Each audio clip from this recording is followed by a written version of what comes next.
Hello guys, welcome back to RVCC online. जैसे कि आप सभी जानते हो, हम लोगों ने 10th स्टैंडर्ड का first chapter similarity of triangles शुरू करा है और उसमें ऑलरेडी हम लोगों ने इंट्रोडक्टरी पार्ट में डिस्कस कर लिया है ratio of areas of two triangles के बारे में। दो ट्रायंगल्स के एरिया का रेशो क्या होता है इसके बारे में हमने डिस्कस करा है और उस डिस्कशन का कंक्लूजन जो रिजल्ट निकल के आया था वो ये था कि अगर दो एरियाज का रेशो हम लोग निकालेंगे A1/A2, राइट, वो किसके इक्वल होगा? B1 × H1 B2 × H2 के इक्वल होगा। ये हमने डिस्कस कर लिया था लास्ट लेक्चर में, आप सभी को याद होगा, है ना। मतलब अगर मैं एरिया 1/area2 ले रहा हूं तो वो बराबर होगा किसके? बेस 1 × हाइट 1, ये बेस और हाइट फर्स्ट ट्रायंगल का होगा जो ऊपर है, अपॉन बेस 2 × हाइट 2, ये सेकेंड ट्रायंगल का बेस और हाइट होगा। तो ये हमने सीख लिया है कि अगर दो ट्रायंगल्स का, बेसिकली दो ट्रायंगल्स का मुझको एरिया निकालना है तो वो हम कैसे निकालेंगे, इसका डिस्कशन पिछले वीडियो में हो चुका है। तो आइए आज बढ़ते हैं फर्स्ट प्रैक्टिस सेट पे, है ना। बढ़ते हैं फर्स्ट प्रैक्टिस सेट पे और उसी को डिस्कस करते हुए चलते हैं, ठीक है। तो फर्स्ट प्रैक्टिस सेट का पहला क्वेश्चन कहता है base of triangle is 9 and height is 5, base of another triangle is 10 and height is 6, find ratio of areas of these triangles. मुझे यहाँ पे बोला है ratio of areas of these triangles. अभी आपको मैं एक चीज़ बता दूँ जहाँ पे मेजॉरिटी स्टूडेंट्स कंफ्यूज होते हैं। यहाँ पे हम लोग एरिया निकालने के दो कॉन्सेप्ट पढ़ने वाले हैं, एक तो है एरियाज ऑफ ट्राइंगल्स, एक तो है एरियाज ऑफ सिमिलर ट्राइंगल्स। दोनों में फर्क है। यहाँ पे अगर वो रेशो निकालने के लिए बोल रहा है तो इसने ट्राइंगल सिमिलर है ऐसा कोई कंडीशन नहीं बोला हुआ है यहाँ पे, है ना। अगर ट्राइंगल सिमिलर बोला होता तो उनका जो एरिया का रेशो होता वो अलग तरीके से निकालते, उसके लिए हमको एक थ्योरम पढ़नी पड़ेगी सिमिलर ट्राइंगल्स के लिए। लेकिन यहाँ पे सिमिलर ट्राइंगल्स मेंशन नहीं है। कभी भी अगर आपको बेस और हाइट दिख रहा है और उन्होंने सिमिलर ट्राइंगल्स मेंशन नहीं किया है तो बिना सोचे समझे आप डायरेक्टली फॉर्मूला लगा दो जो हमने कल डिराइव करा था, A1/A2 = B1 × H1 B2 × H2। जब ट्राइंगल सिमिलर होंगे तो उस समय कैसे रेशो निकाला जाएगा वो हम लोग आगे सीखेंगे। लेकिन आपको क्वेश्चन देख के पहचान में आना चाहिए कि ये एग्जाम में तो नहीं ना वो बताएंगे कि तुम लोगों को ये मेथड से करना है, सिमिलर मेथड से करना है। आपको देखना चाहिए यहाँ पे ट्राइंगल सिमिलर है ऐसा कुछ बोला है क्या? कुछ नहीं बोला। कुछ नहीं बोला तो ये वाला तरीका B1 × H1 B2 × H2 अगर बोला है तो तरीका बदल जाएगा। तो बस उस पे फोकस करो। क्या यहाँ पे बोला है ट्राइंगल सिमिलर है? नहीं बोला है। नहीं बोला है तो हम लोग कल जो मेथड सीखे हैं वही करेंगे। Base of triangle is 9 and height is 5, base of another triangle is 10 and height is 6। देखो बेस हाइट दोनों ट्राइंगल्स के पता है मुझे। Find the ratio of areas of this triangles. Okay, तो यहाँ पे ना गिवन से शुरू करते हैं। सबसे पहले मैं लिखता हूं गिवन। गिवन में दो, मैं से क्या लिखता हूं? मैं लिखता हूं फॉर ट्राइंगल 1। ट्राइंगल 1 का बेस है 9, ट्राइंगल 1 है इसलिए मैं B1 देता हूं 9। सेंटीमीटर है, मीटर है, कुछ नहीं पता इसलिए यूनिट्स, है ना। एंड हाइट इज 5, ट्राइंगल 1 का हाइट है इसलिए H1 क्या? हाँ, 5 यूनिट्स। तो फिर साइड में लिखता हूं for triangle 2, base of triangle is 10, height is 6, तो इसके बेस को B2 बोलता हूँ, 10 ही है ना, 10 यूनिट्स, राइट, और इसके हाइट को H2 बोलता हूँ। तो ये हो गया बेस हाइट लिख दिया मैंने दोनों का। अब इनके एरिया का रेशियो मुझको चाहिए तो गिवन हो गया। गिवन के बाद लिखता हूँ 2 फाइंड। क्या फाइंड करना है? Ratio of areas of two triangles, ये फाइंड करना है। शुरू करते हैं इसका सॉल्यूशन, राइट। इसका सॉल्यूशन शुरू करते हैं। हमको तो पता है अगर एरियाज का रेशियो चाहिए तो A1/A2 = B1 × H1 B2 × H2 पता है ना। लेकिन वो फॉर्मूला लिखने से पहले उसका अगर मैं स्टेटमेंट लिखूंगा तो इसी सम को 4 चांद लग जाएंगे, है ना, मतलब पेपर हटके ही दिखेगा तुम लोगों का। तो स्टेटमेंट लिखते थे, कल मैंने एक स्टेटमेंट तुम लोगों को बना के भी दिया था, फिर बनाते हैं और उसको डिस्कस करते हैं। स्टेटमेंट क्या था, ratio of areas of two triangles is equal to ratio of areas of two triangles is equal to, याद है, ratio of product of bases and corresponding heights. आपको याद होना चाहिए। अगर आपको याद नहीं पड़ रहा है, वैसे तो आपको स्टेटमेंट को याद नहीं रखना है, आप तो बना सकते हो इसको, आप तो इसको बना सकते हो, तो आप इसके याद रखने का भी एक्चुअली लोड ना लें। बहुत बच्चे क्या करते हैं, इसको लर्न करने की कोशिश करते हैं, फिर गड़बड़ हो जाती है। आप इसको खुद से बनाएं। अब बोलोगे खुद से कैसे बनाएं, आओ बताता हूँ। देखो फॉर्मूला क्या है अपना, एरिया 1 अपॉन एरिया 2 का, B1 into H1 upon B2 into H2, है ना। ये फॉर्मूला कब यूज़ करेंगे, जब मेरे पास बेस और हाइट है दोनों ट्राइंगल्स का, और इन्होंने कहीं पे भी मेंशन नहीं करा हुआ है कि ट्राइंगल्स जो है वो सिमिलर है। ठीक है, ये बार बार चीज़ नहीं बोलूंगा ट्राइंगल्स यहाँ पे सिमिलर दिए कि नहीं दिए। आप देखो यहाँ पे कहीं पे बोला है ट्राइंगल सिमिलर है, नहीं बोला है ना, तो यही ही लेना पड़ेगा। ठीक है, चलो अब इसको देख के आप ये बना सकते हो स्टेटमेंट। कैसे, ये क्या है बताओ, ratio of areas of triangles है। ये क्या है, A1 upon A2, ratio of areas of two triangles है। ये बीच में क्या है, इज इक्वल टू, फिर से इधर क्या है, रेशियो है। किसका रेशियो है, बेस और हाइट के प्रोडक्ट का। किसका रेशियो है, बेस और हाइट के प्रोडक्ट का, product of base and height. तो ratio of areas is equal to ratio of product of base and height. अब इसमें कुछ बताओ, मुश्किल है, लेकिन फिर भी तुम लोग इसको लर्न करते हो और कहीं ना कहीं पे फिर लिखते समय गलती करते हो। तो इसको याद मत रखो, आप खुद से उसको यहाँ से देख के बना सकते हो, राइट। तो बस मुझको तो एरियाज का रेशियो चाहिए था, तो फिर सम से आते हैं। सम पे आते हैं, एरिया 1 अपॉन एरिया 2 कैसे मिलेगा, B1 into H1 upon B2 into H2।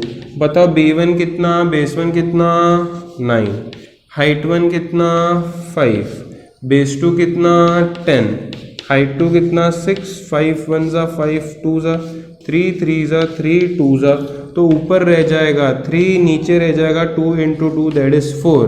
तो एरिया का जो रेशियो आया A1:A2 वो कितना आया 3:4। पे इस तरीके से करना है। आई होप सभी को ये क्वेश्चन समझ में आया होगा, किसी को भी इसका प्रॉब्लम नहीं हुआ होगा। बहुत ही इजी वे से हमको करना है, कामली कंपोस्टली।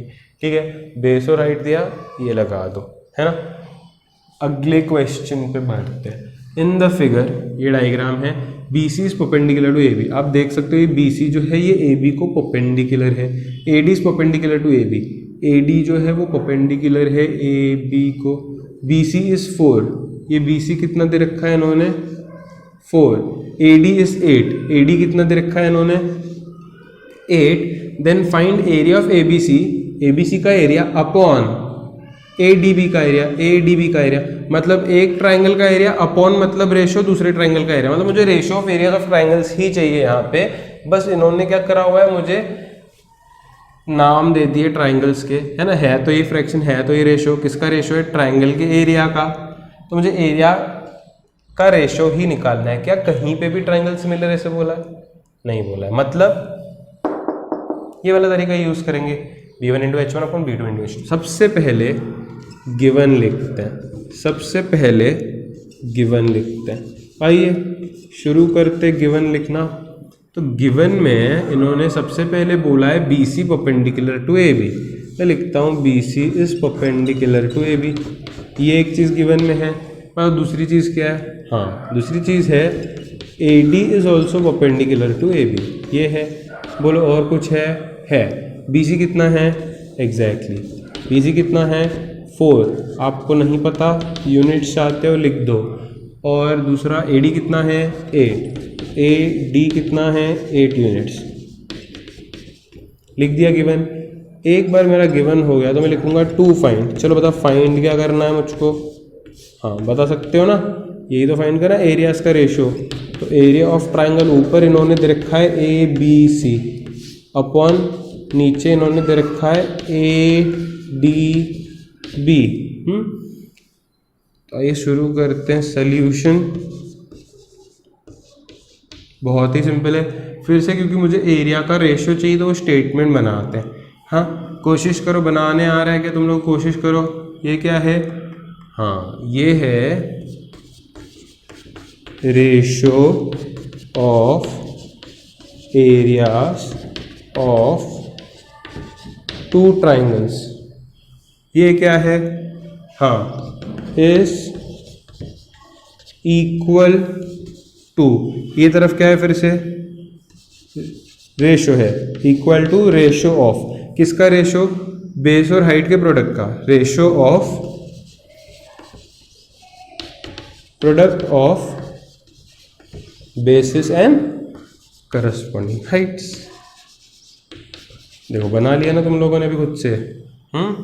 यहाँ पे लिखता हूं मैं therefore area of triangle ABC upon area of triangle ADB is equal to B1 into H1 upon B2 into H2, जहाँ पे B1 H1 बेस और हाइट होगा ABC ट्राइंगल का, B2 H2 बेस और हाइट होगा ADB ट्राइंगल का। अब ध्यान देना ज़रा, क्योंकि ना यहाँ पे डायरेक्टली बेस और हाइट नहीं दिया, हमको डायग्राम से निकालना है। तो ABC पे फोकस करते हैं, पहले ABC पे फोकस करते हैं। अब ABC के लिए CB परपेंडिकुलर बना रहा है, तो CB हाइट हुआ, किस पे बना रहा है, AB पे बना रहा है, तो वो बेस हुआ।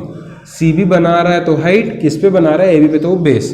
तो मेरे लिए ना यहाँ पे AB एक बेस की तरह सर्व करेगा, बेस की जगह पे लिखा, और हाइट की जगह पे मैं CB लिख देता हूँ अपॉन नीचे ADB पे फोकस करो, ADB पे फोकस करो। DA परपेंडिकुलर है, जो परपेंडिकुलर है, परपेंडिकुलर मतलब जहाँ पे 90 ऑब्वियसली वहीं पे होगा परपेंडिकुलर, है ना। इसके पहले वाले ट्रायंगल मैंने इधर पकड़ा था, देखो 90 था, ये 90 कौन बना रहा है, CB बना रहा है, तो वो हाइट किस पे बना रहा है, AB पे, तो वो बेस।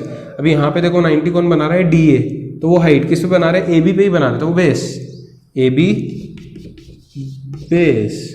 देखो ना AD बना रहा है ना, या DA बोल दो, DA बना रहा है ना, किस पे बना रहा है, AB पे, तो AB बेस हुआ, कौन बना रहा है, DA, तो वो हाइट हुआ ना। जो परपेंडिकुलर होता है वो हाइट किस जिस पे होता है वो बेस। ऊपर नीचे AB सेम दिख रहा, उड़ा दो, उड़ा दो। अब यहाँ पे एक बहुत अच्छी चीज़ तुम लोगों को समझ में आएगी, मैंने ना बेस दोनों तरफ उड़ा दिया है, बेस दोनों तरफ उड़ा दिया तो क्या बचा, हाइट बचा। तो यहाँ पे एक रीज़न लिख सकते हो, चाहिए तो एरिया प्रोपोर्शनेट टू हाइट्स। इसका डिस्कशन भी मैंने आपसे कल कर लिया था, राइट। CB कितना बचा, CB बचा 4 अपॉन DA कितना है, DA है 8, 1 जा 2 जा, फाइनली रेशो 1/2 आता है, ठीक है। मैं यहाँ से लिख सकता हूँ therefore area of triangle ABC is to area of triangle ADB is equal to 1:2। तो ये सब बहुत ही अच्छे और सिंपल तरीके से हो गया है। आई होप सभी को समझा होगा। फटाफट से स्क्रीन पॉज करके दोनों क्वेश्चंस नोट कर लो।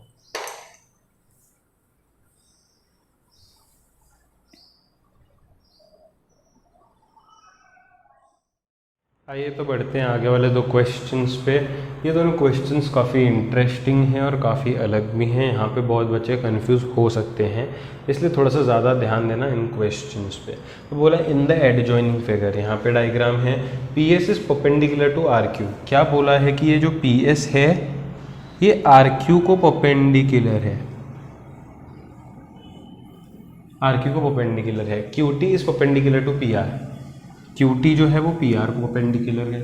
इफ़ RQ इज 6, RQ का मेजरमेंट इन्होंने 6 ही दिया है, 6 यूनिट्स बोल सकते हो। PS is also 6, okay, PS is also 6, PR is 12, P से लेके R पूरा जो है वो कितना है, that is 12। Find QT, QT मुझको फाइंड करना है। अब आप अगर ध्यान से देखोगे तो यहाँ पे एक R Q P obtuse triangle आपको नजर आएगा, देख रहे हो। इस ऑब्ट्यूज ट्राइंगल में एक तो ये हाइट है, अगर पी एस हाइट है तो मेरा बेस सिर्फ आर क्यू होगा, ये चीज़ मैंने कल आपको बताई थी, है ना। ऑब्ट्यूज ट्राइंगल में हाइट बाहर की तरफ होता है, लेकिन बेस काउंट करते समय जो ट्राइंगल है उसी का बेस कंसीडर करेंगे। मेरा ट्राइंगल तो आर क्यू पी है, तो एक ये हाइट है, एक ये बेस है ना, क्योंकि यहाँ पे 90 डिग्री बन रहा है, एक और जगह पे 90 डिग्री बन रहा है जो कि है यहाँ। तो आर क्यू पी में मैं क्या कर सकता हूँ, क्यू टी को हाइट और पी आर को बेस बोल सकता हूँ, क्योंकि ये 90 डिग्री बना रहा है, मतलब ये भी हाइट होगा और ये बेस होगा। मतलब एक ही ट्राइंगल के मुझे दो हाइट्स और दो करस्पॉन्डिंग बेसिस मिल रहे हैं। अब क्योंकि एक ही ट्राइंगल के ये दो हाइट्स है और दो बेसिस हैं और मुझे क्यूटी को फाइंड करने के लिए बोला है, तो कैसे करेंगे आइए देखते हैं। कभी भी अगर एक ही ट्राइंगल के दो बेसिस और दो हाइट्स है तो बहुत सम इजी हो जाता है। क्यों, आपको अभी पता चल जाएगा। गिवन में क्या क्या चीज़ें हैं वो लिख लो। सबसे पहले है P S is perpendicular to R Q, दूसरा है Q T is perpendicular to P R. If R Q is 6, P S is 6, P R is 12, मतलब ये तीनों ही चीज़ें गिवन में लिखनी पड़ेंगी। R Q is 6, P S is 6 and P R is 12, ये तीनों ही चीज़ें गिवन में लिखनी पड़ेंगी। Find Q T, to find Q T. Solution,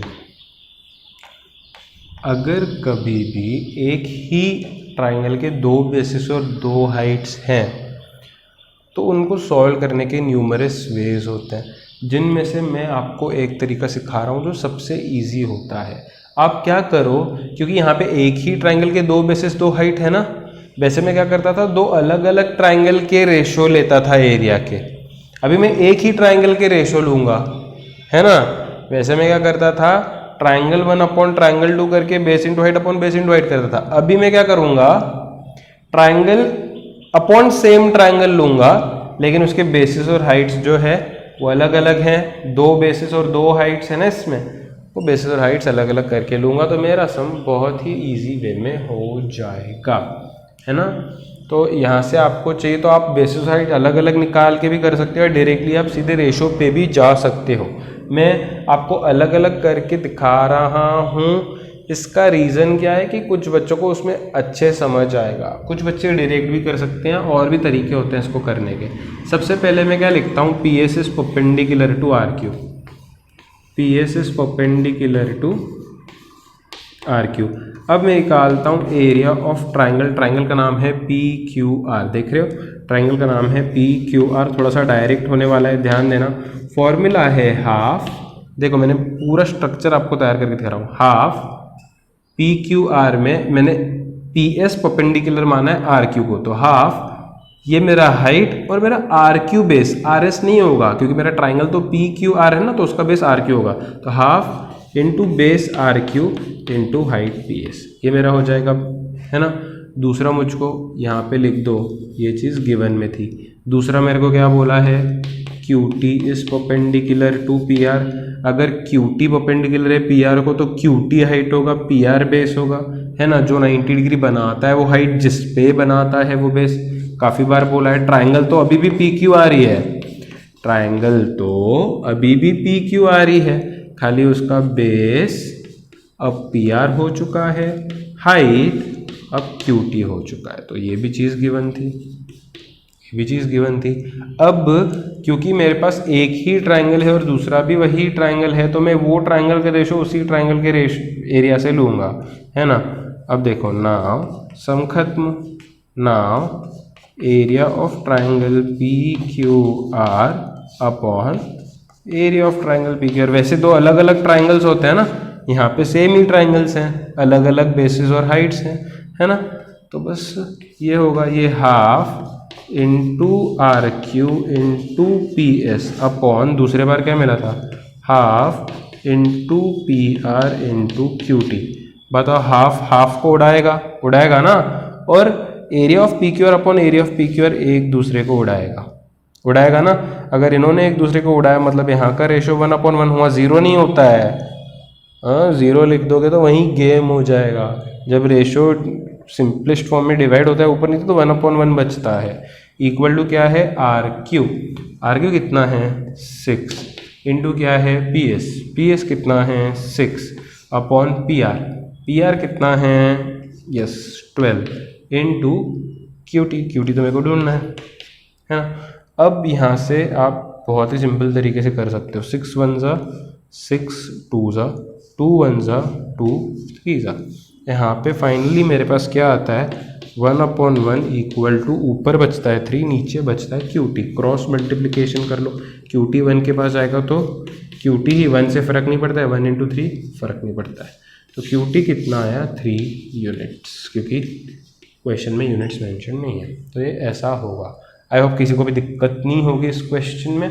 तो कभी भी आपको एक ही ट्राइंगल के 2 हाइट्स और 2 बेसिस है तो उस ट्राइंगल का रेशो उसी के साथ ले लो, है ना।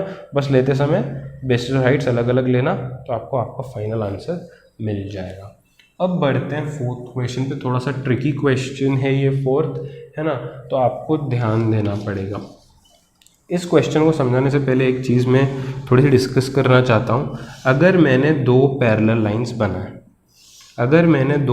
लाइंस बनाए और उनके बीच में मैं कितने ही परपेंडिकुलर क्यों ना बना लूँ, बताओ इन सभी परपेंडिकुलर्स का मेजरमेंट कैसे होगा, इक्वल। क्योंकि दो पैरेलल लाइंस के बीच में जो डिस्टेंस है वो हमेशा कांस्टेंट होगा, क्योंकि पैरेलल लाइंस तो सीधे सीधे ही जाएंगे ना। अगर नॉन पैरेलल लाइंस हैं तो ये जो डिस्टेंस है वो कम ज़्यादा होता है, लेकिन पैरेलल लाइन सीधे सीधे जाते तो ये जो डिस्टेंस है वो हमेशा कैसा रहेगा, कांस्टेंट रहेगा। तो ये आपको चीज़ एक समझनी है बस। ये अगर आपने समझ ली तो ये क्वेश्चन भी हम लोग आसानी से कर लेंगे।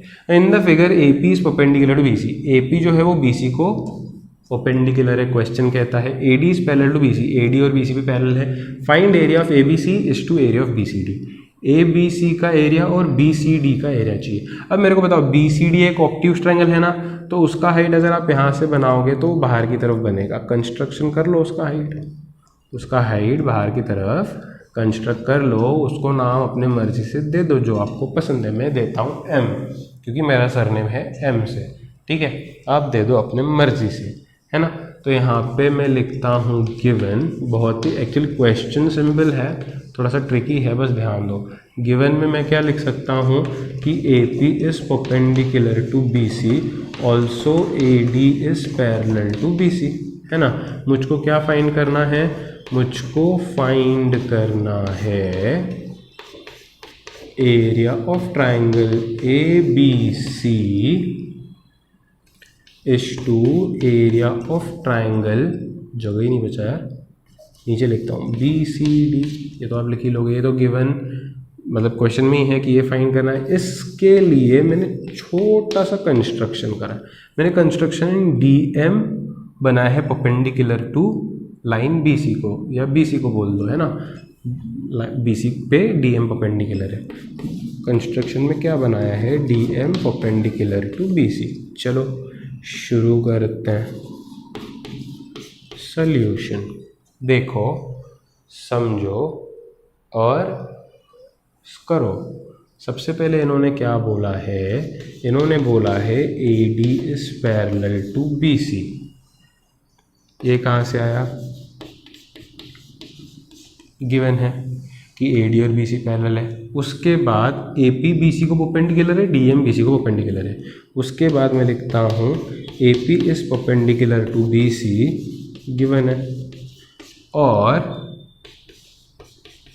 D M is perpendicular to B C, construction है। मैंने आपसे एक चीज़ कही थी, दो पैरेलल लाइंस के बीच में कितने ही परपेंडिकुलर आप बना लो वो इक्वल होंगे। तो पहला परपेंडिकुलर और दूसरा परपेंडिकुलर पैरेलल लाइन के बीच में वो इक्वल होंगे।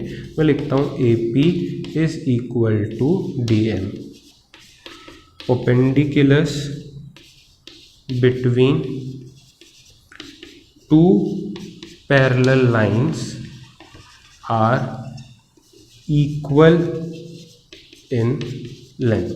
बस एक बार आपने ये चीज़ लिख ली, कुछ नहीं करना, सीधे सीधे रेशो बनाना है हमको। तो अब रेशो क्या है, area of triangle A B C upon दूसरा क्या चाहिए, बी सी डी। फॉर्मूला आप सब जानते हो, base 1 into height 1 upon base 2 into height 2। इसके ऊपर अगर आप वो स्टेटमेंट लिख दोगे ना, ratio of area of triangle is equal to ratio of product of bases and corresponding Heights, 4 चांद लग जाएंगे इसी क्वेश्चन को, है ना। एकदम से मतलब ज़बरदस्त हो जाएगी बात। यहाँ पे आपको वो स्टेटमेंट लिखना है ना।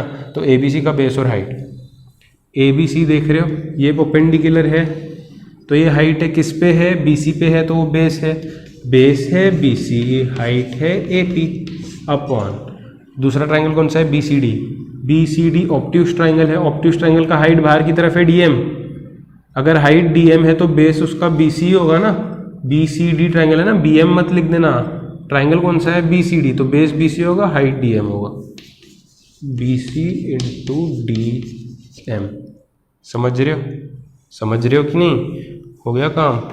Area of triangle A B C upon area of triangle B C D. देखो क्या होगा, बी सी को बी सी उड़ाएगा, ए पी और डी एम भी इक्वल थे ना, तो ए पी को डी एम उड़ाएगा। यहाँ पे लिखो because A P is equal to D M. अगर सभी उड़ गया, हाँ 1/1 आएगा इसका रेशियो, है ना।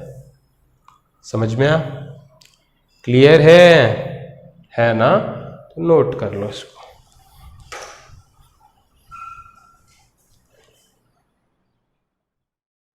तो आइए बढ़ते हैं इस आखिरी क्वेश्चन पे, जो कि काफ़ी सिंपल है, और समझते हैं इस क्वेश्चन को। यहाँ पे इस क्वेश्चन में बोला in the adjoining figure P Q is perpendicular to B C. आप देख सकते हो P Q is perpendicular to B C, ये गिवन में लिख देना है। A D is perpendicular to B C, ये ए डी भी बी सी को परपेंडिकुलर है, ये भी आपको गिवन में लिख देना है। अब ये क्वेश्चन ना मेजोरिटी आप ही करोगे, गिवन में 2 चीज़ें होंगी, ये दोनों परपेंडिकुलर यहाँ पे हैं, ये दोनों गिवन में होंगी। टू फाइंड में 4 सब क्वेश्चन है, मुझे ratio of area of triangles निकालना है 4 बार। उसमें से 2 बारी मैं आपको करके दिखाऊंगा, 2 आप खुद से करोगे, राइट। मैं आपको करके बताता हूँ, फर्स्ट और फोर्थ आप सेकंड और थर्ड खुद से करेंगे, क्योंकि ये चीज़ अभी मैंने आपको पढ़ाई है अच्छे से, है ना। तो इसके सोल्यूशन में समझो, यहाँ से डायरेक्टली सोल्यूशन शुरू हो रहा है, गिवन वगैरह तो आपने लिख ही लिया है ना। तो पहला ये बोल रहे हैं सोल्यूशन में ढूंढो area of triangle P Q B upon area of triangle P B C, right. जब भी 2 ट्राइंगल्स के एरिया का रेशो निकालते हैं तो B1 इंटू H1 करना है ऊपर, अपॉन B2 इंटू H2 करना है नीचे, है ना। तो पी क्यू बी का बेस और हाइट। अब अगर ये पी क्यू बी बोल रहे हो तो सिर्फ और सिर्फ पी क्यू बी को ही देखो, बाकी सब गायब कर दो, है ना। तो ये पी क्यू बी नज़र आ रहा है आपको, बाकी सब गायब कर दो, बाकी कुछ मत देखो, पी क्यू बी देखो, सिर्फ ऐसा आपको दिखेगा यहाँ पे पी क्यू बी, और यहाँ पे क्यू आपको 90 दिखेगा। तो ये तरफ भी है, ये तरफ भी 90 होगा, ऑब्वियस सी बात है। अगर पी क्यू बी की बात करो तो 90 यहाँ पे बन रहा है, तो ये हाइट होगा मेरा और ये बेस होगा, तो बेस मेरा बी क्यू और हाइट मेरा P Q upon P B C है दूसरा, पी बी सी। आप देख रहे हो ये ट्राइंगल, बाकी कुछ मत देखो, सिर्फ पी बी सी को फोकस करो।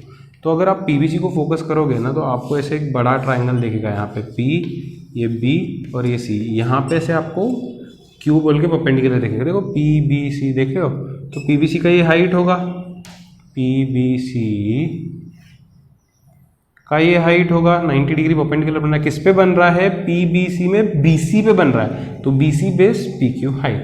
तो ध्यान से आप करो, B C base P Q height, बताओ हाइट से हाइट उड़ेगा, फाइनल आंसर मेरा B Q upon B C बनेगा, खत्म।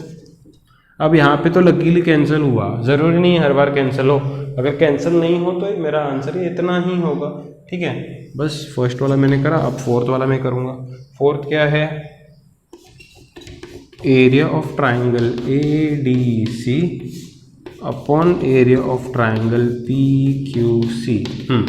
ये तो लिख के ही रखता हूँ, बेस 1 हाइट 1 बेस 2 हाइट 2। तो ध्यान दो ए डी सी की बात हो रही है तो सिर्फ और सिर्फ ए डी सी को देखो, ए डी सी दिख रहा है, ए डी सी 90 डिग्री यहाँ पे बन रहा है, मतलब ये हाइट होगा किस पे बन रहा है, डी सी पे, तो बेस होगा D C base A D height कर लिया अपॉन पी क्यू सी। तो सिर्फ पी क्यू सी को देखो, पी क्यू सी देख रहे हो, बाकी कुछ मत देखो, सिर्फ पी क्यू सी को देखो। पी क्यू सी को देखोगे तो आपको दिखेगा कि पी क्यू 90 डिग्री बन रहा है, मतलब वो हाइट है, किस पे बना रहा है, क्यू सी पे, तो वो बेस है, क्यू सी बेस है और पी क्यू हाइट है। बताओ ऊपर नीचे कुछ कैंसिल होगा, नहीं होगा, तो छोड़ देना है। तो मैंने आपको करके दिखाया फर्स्ट और फोर्थ, आई होप सेकेंड और थर्ड आप खुद से कर लोगे। तो बस यहीं पे ये एक्सरसाइज कंप्लीट होता है और आज हम इस लेक्चर को भी यहीं पे एंड करते हैं। आई होप सभी को ये एक्सरसाइज समझा होगा, आप अच्छे से इसका प्रैक्टिस कर लें और इसे नोट कर लें। Good bye.